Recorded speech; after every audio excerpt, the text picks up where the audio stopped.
3. I'm glad you decided to join me for some math today. So make sure you have your booklet and a pencil and are ready to do some math. Just remember that if you're stuck, this video can help you. Or if you think you're on the right track and you just want to check it out, then this is what this is for too. So it can work for either way. All right, let's get started. All right, so let's get started with our daily math. Today, the main theme of our daily math is geometry. So that's the strand of math that we're working from. Now with geometry, there's a lot of fancy words. So we're gonna go through and review the words, the math words for all of this. So what is this shape? Now, if you remember, we have a table shaped like this in the hallway right outside our classroom, and we call it the trap table because it is a trapezoid. So we're going to write that T-R-A-P-E-Z-O-I-D.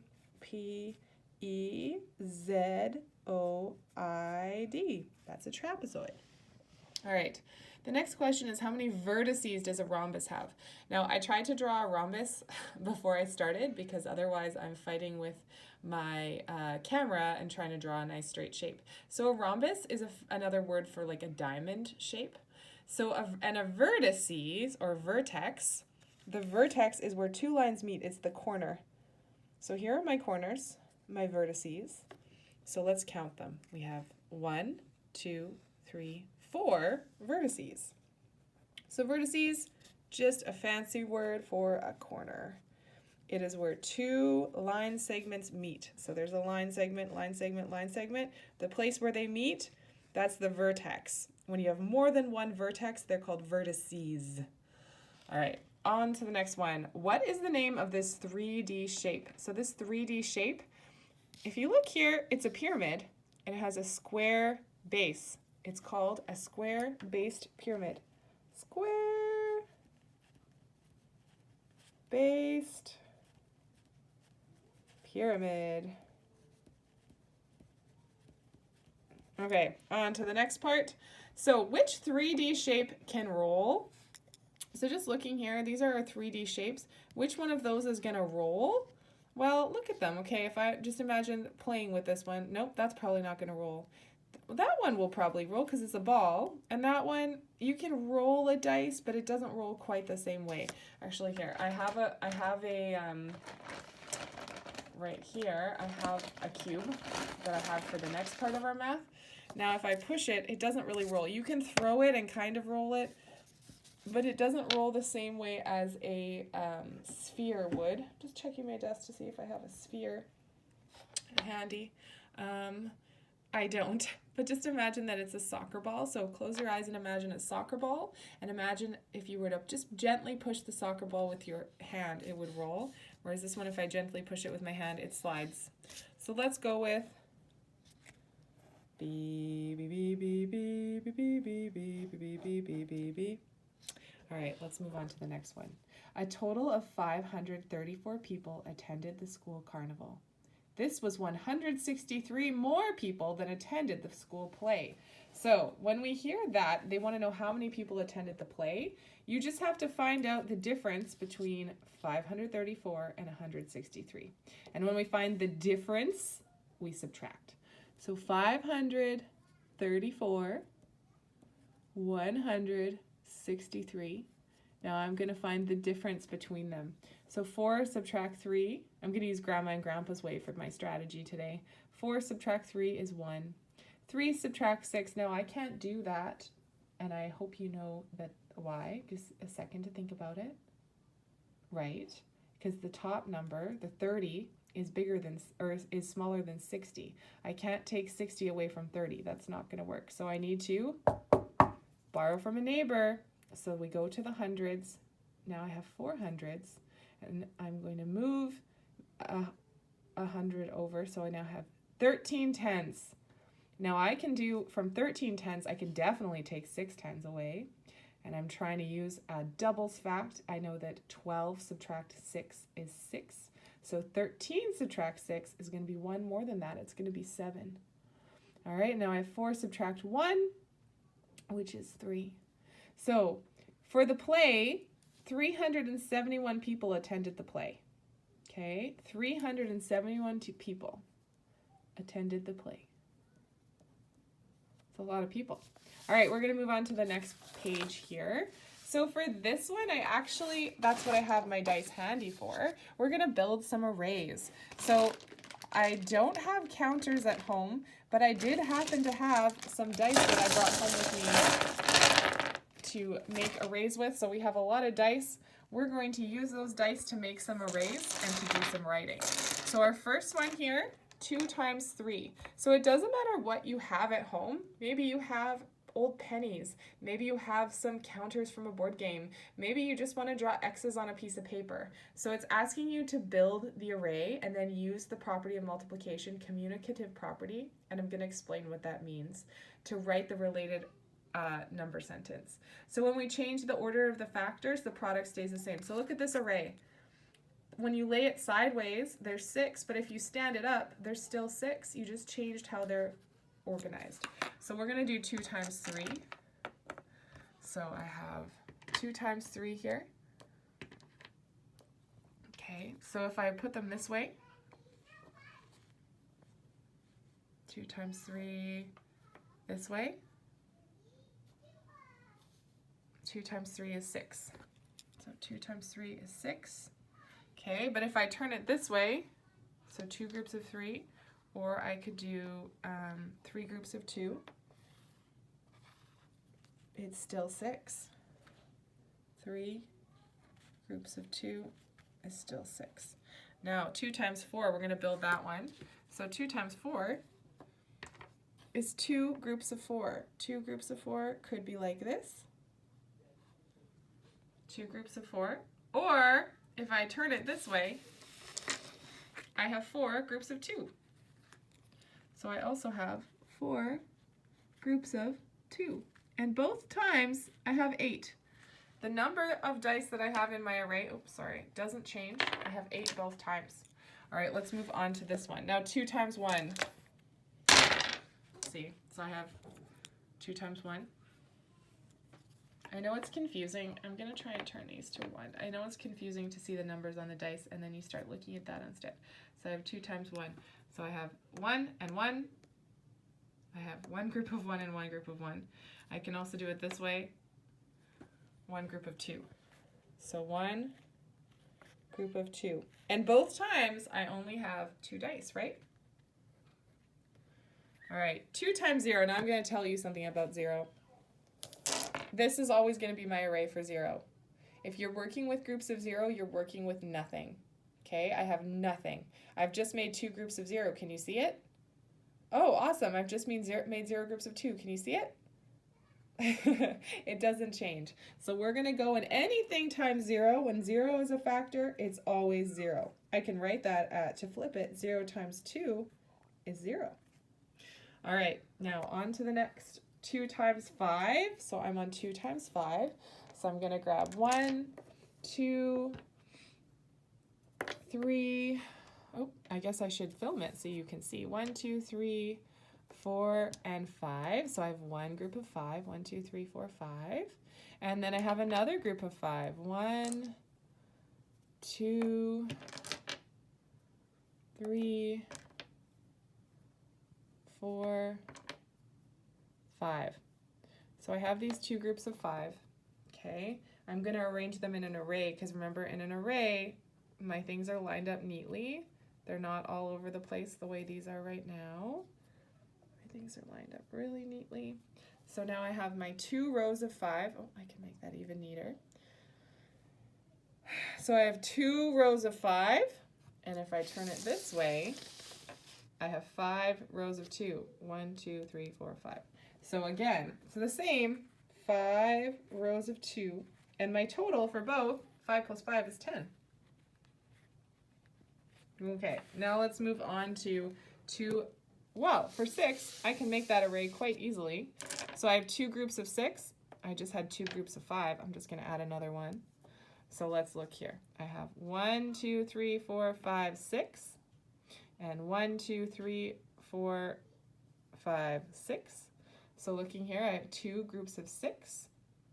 And if I turn it this way, I have 1, 2, 3, 4, 5, 6 groups of 2. So there's 6 groups of 2 here. Awesome.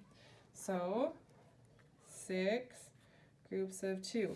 Now we could count how many we have by counting by 2s. Count with me. 2, 4, 6, 8, 10, 12. 12 and 12. Now let's build 2 groups of 8. So I'm going to turn my array this way because I already have groups of 6. So how many more do I have to add on to the end to make 2 groups of 8? So there's 1 group of 6, 1 group of 6. That's right. I have to add 2 more to each. So 1, 2, and that's going to be 2 groups of 7. And then I'm out of blue dice. Oh, lucky you, I found 2 more blue dice. 1, 2. So looking here, I have 1, 2, 3, 4, 5, 6, 7, 8 groups. Okay, of 2. 1, 2, 3, 4, 5, 6, 7, 8. Or 2 groups of 8. So the first thing it's asking me is 2 groups of 8. So I have that. And if I turn it on its side, I have 8 groups of 2. 2, 4, 6, 8, 10, 12, 14, 16. So I have 8 groups of 2. Building arrays is pretty fun. I know you're watching me doing it, but it might be worth pausing the video and going and building the rest of these on your own. Even if you have Lego blocks at home, you could use Lego blocks to make arrays. You could use toothpicks to make arrays. You could use chocolate chips or mini marshmallows to make arrays. You can make arrays out of all sorts of different things. I'm encouraging you to pause the video right now and go and make some arrays. Remember, we're just reading it as groups of. So 2 groups of 11, 11 groups of 2. I'm going to continue going for those of you that would like a demonstration. But again, I encourage you to pause the video and go try this on your own. Try and make some arrays, write some arrays. So looking here, I have my group of 8. Now I need to make 11. All right, so I need to make 11. And I'm gonna, all of my color coordination is going out the window now. So I've got 9, 10, 11. So 1, 2, 3, 4, 5, 6, 7, 8, 9, 10, 11. Okay, and again, I'm trying to make sure my array is straight. Okay, and now I'm gonna move on to my next one. 9, 10, 11. So looking here, I've got 2, 4, 6, 8, 10, 12, 14, 16, 18, 20, 22. So my array, I have 2 groups of 11. It's 22. And if I turn it this way, I have 11 groups of 2. 1, 2, 3, 4, 5, 6, 7, 8, 9, 10, 11 groups of 2. So I can write those the same way. Now, did I take any dice away or add any? No, the number stays the same whether it's this way or that way. But it's important to note 2 times 11, definitely 22. Okay. And 2 times 10, now my math fans out there are going to know that all I have to do to make 2 times 10 is take 1 group of 2 away. And how many groups do I have now? 1, 2, 3, 4, 5, 6, 7, 8, 9, 10. Okay, so I have 10 groups of 2, which is the same as saying 2 groups of 10, right? Because I have 10 groups of 2 if I group them this way. 2, 2, 2, 2, 2, 2, 2, 2, 2, and 2. But if I go this way, I have 10 and 10. Let's count by 2s. 2, 4, 6, 8, 10, 12, 14, 16, 18, 20. All right, so 2 times 10 is 20. 10 times 2 is 20. Now you're set. Okay, on to the next one. 2 times 7. All right, so let's count. 1, 2, 3, 4, 5, 6, 7. Those are the ones we need. These extra ones, those extra 3 groups of 2 can go off to the side for now. So this is my array. I have 2 groups of 7. So 7 and 7. But I also have 7 groups of 2. 1, 2, 3, 4, 5, 6, 7. Now let's count by 2s to figure out how many we have. 2, 4, 6, 8, 10, 12, 14. So 2 times 7 or 7 times 2, and both of them are going to be 14. All right, on to the next one. 2 times 9. So I have 7. Now I need to make 2 groups of 9. 2 groups of 9. So looking here, I have 7 and 7. So now I've got 8. Now I've got 9. Now I've got 8. Now I've got 9. So now I have 2 groups of 9. And I make them nice and straight with my ruler. Hey, that's a trick. All right. So now I have 9 and 9. I have two rows of 9. And if I look this way, I'm going to turn my page. Again, no dice are being added or taken away from our array when we turn our page. It's just looking at it a different way. So let's count. 2, 4, 6, 8, 10, 12, 14, 16, 18. So we have 18 dice whether we look at it this way or this way. We have 2 groups of 9. So 2 groups of 9 is 18, but 9 groups of 2 is also 18. Again, I encourage you to build some of these arrays and count and talk about your numbers because that's really going to help your understanding right now.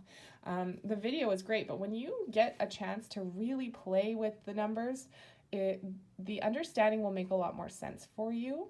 So if you can play with the numbers, that would be awesome. Okay, so my last one was 9. Let's count on from 9. 10, 11, 12. So now I have a row of 12. 10, 11,